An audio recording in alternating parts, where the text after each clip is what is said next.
Hello again and welcome back to my channel. If this is your first time here, my name is Emma. I also go by Coffee Vamps, and today we're going through some of my recent sketchbook studies. So this is my larger Strathmore mixed media sketchbook. And also, if you hear my air conditioner going in the background, I'm so sorry. I have no choice. The heat wave here is insane. And if I turn it off, I'm going to absolutely melt. And I had recently done some Scribble Brigade. Scribble Brigade is Sophie McPike's live that she does, and it was mythical creatures for 5 minutes.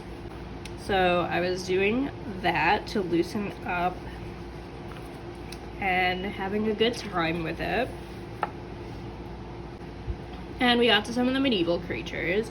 And if you don't know, medieval manuscripts have the wildest mythical creatures, or even just regular creatures doing wild things. And I loved how this one came out. So I decided to do some medieval studies and like a draw this in your style kind of take on the studies. And focus on that and show that to all of you here. So I will also be including the images I use as reference. So when it comes to doing studies of works of art, you want to, in my experience, in my opinion, learn from the composition. You want to learn from the colors, the composition, the stylization, you want to take the choices that they made to make it a successful art piece and kind of be able to put it aside for later in your brain and be able to utilize that in the future. So you kind of want to build up like a repertoire of different compositions, different color palette combos, different just ideas to kind of have on call for later when you need it, when you're working on pieces. It's a good way to warm up so you can like kind of brain off and just be like, okay, well, I'm just gonna draw this because I like this piece, and then you can look at it and be like, okay, well, I like this piece because of this, I like this piece because of this. But when you've done it, you kind of get like a bit of muscle memory for it and you can go back to it later. I'm horrible at explaining this. Daniel Warren Johnson's actually really good at explaining this. They will draw like a lot of mechanical and technical drawings and take them, put them in the back of their brain for later, and then pull them forth when they're trying to draw like robots or trying to think of how to stylize something and be like, oh, well, I could use this shape from this, and they've drawn it a bunch of times, and so they know how to, out of memory, and like have a lot more in their arsenal to use moving forward for like designs or characters and machinery, props, that sort of thing. So here we have these cuties. I love this page. I absolutely love this page. This one I wasn't sure what was going on. I was kind of just feeling it. I was my first one to try to do this. I tried to keep these at like 2 to 5 minutes. It fluctuates between them. I probably should have labeled them, but I wanted to focus on just getting out what I see rather than worrying about making it look right or look perfect or anything like that. Which is why I totally suggest Sophie McPike's Scribble Brigade, because it's really good at getting you out of your head and just kind of loosening up and forcing you to just put pen to paper and just get it out. So this fella, you'll recognize from the little intro animation I did. I loved how this came out.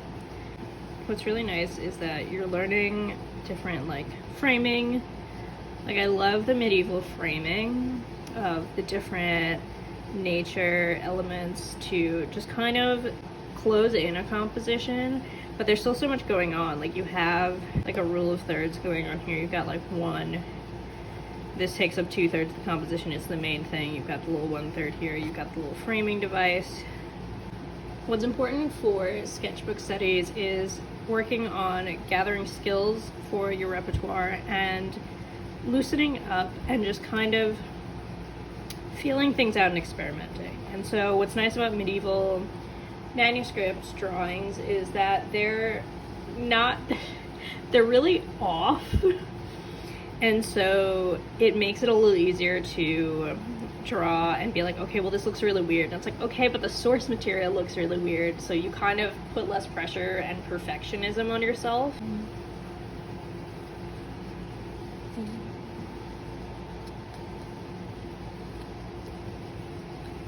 So more of these fun little guys. These were shorter ones, obviously, because it's just the one color.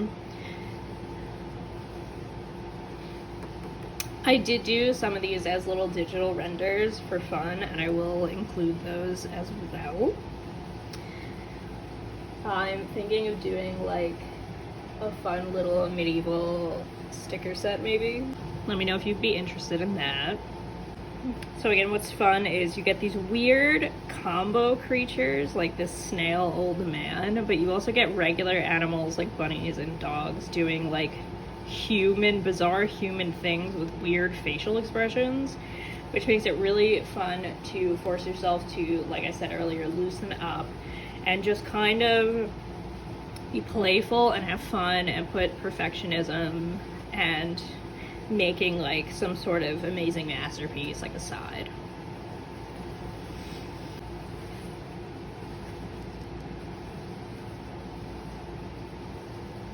It can help you with different compositions, different shapes, different facial expressions. It helps you loosen up. I'm getting repetitive at this point, but I feel like those are such important things to use your sketchbook for. Like, your sketchbook isn't meant for someone to look at and be like, oh my god, this is amazing.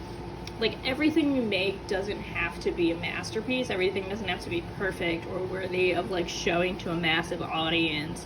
Like, your process doesn't need to be perfect. Your process needs to get you to the end result. So the process itself doesn't have to be pretty. Like this isn't pretty. This is just silly little birds. But it, in the future, will be helpful for me to loosen up, work on stylization, work on different compositions, how creatures can interact. Like, it's so important to get out all of the art that you want to make, even if it's ugly, to get to the art that you will be proud of and want to show to people. I personally don't mind when I make ugly art sometimes, and I'll show it to you all anyway, obviously, but I feel like it's important to let other people know that that's okay. Like, I feel like a lot of other sketchbooks that I'll see are like, well, here's all these beautiful drawings, here's all these perfect, you know, paintings in a sketchbook. And they don't have to be. It can be messy, it can be silly, it can be bad, it can be ugly in here. It's meant for you to better yourself for the art that you want to put out there, want to show, and want to possibly sell. I love this little trumpet dog. And I love how this little leopard came out. It was holding rats in there. There's just such charm to these bizarre medieval drawings. Sad lion playing the violin.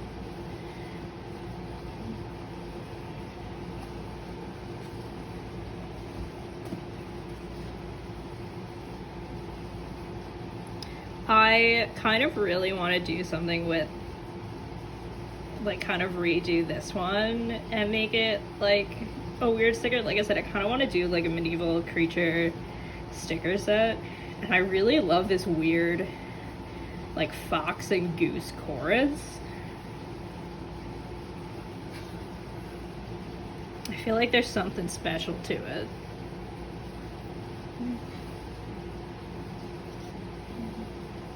and then the last one for the past week. I was doing these on and off the past week to try to just loosen up. I was really fried and needed to kind of just focus on loosening up and back to basics, do some studies, not focus on what am I going to make next, what am I going to sell next, what am I going to work on book-wise next. Like, I just wanted to decompress and do some studies, and these are a perfect way to do that. So if you're in like a bit of a rut or you're feeling overextended, I highly recommend doing some silly medieval drawings.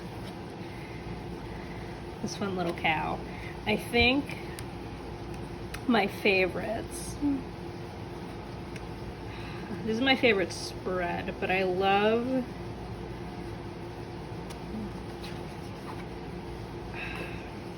this one too, though.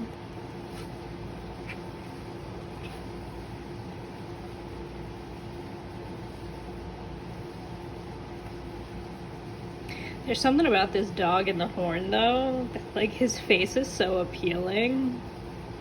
And see, something like that I can take and use as like a reference for like a facial expression later, or in like another comic or character that I do, and bring it back. But it's also nice to have reference to like, okay, well, this is how they were doing form, and I can take different like inspiration from shorthand or different shapes that are being utilized here, or different facial expressions as inspiration, or, you know, weird ways of interacting with each other.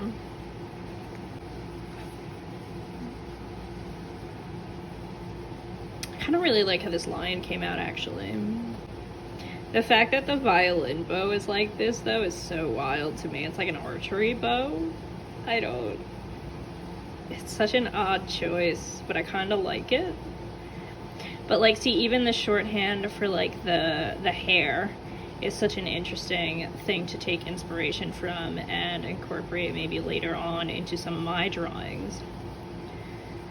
Doing a busier composition, layering more characters on top of each other, factoring in more foreground, midground, background. I love this guy. I think he's my favorite part of this one, to be honest.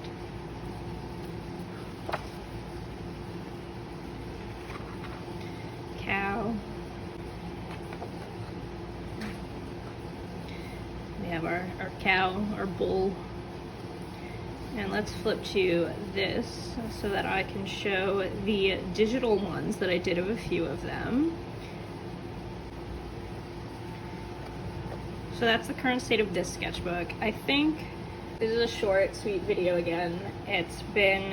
I wanted to just kind of take it a little easy this week. It's been a hard time for me for flare-ups with the heat wave and my chronic pain issues. But I do think it's important to share what I'm doing even in the off moments, because it's not a picture perfect scenario. When you're making money off your art, there's gonna be downtime. There's gonna be time where there's not a lot of work to be done. There's gonna be time where you just kind of have to sit and study and work through a rut or a lack of ideas, or you don't have it in you to work. You just have to kind of push through it, or you're looking for inspiration or anything like that. I do have work going on. I am doing commissions. I'm always working on things for my Patreon, but I do think that sometimes just taking it easy and allowing yourself to feel some creativity where you don't have to have your brain on all the time. You can just draw something silly, is really important for making good art when you have it in you again.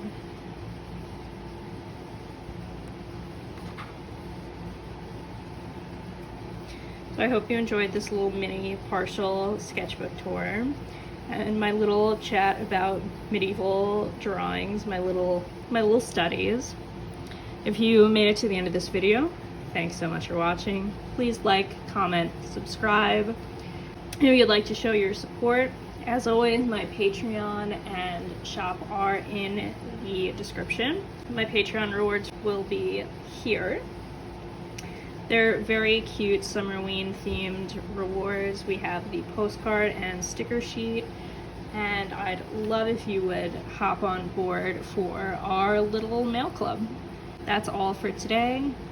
I'll see you all next time.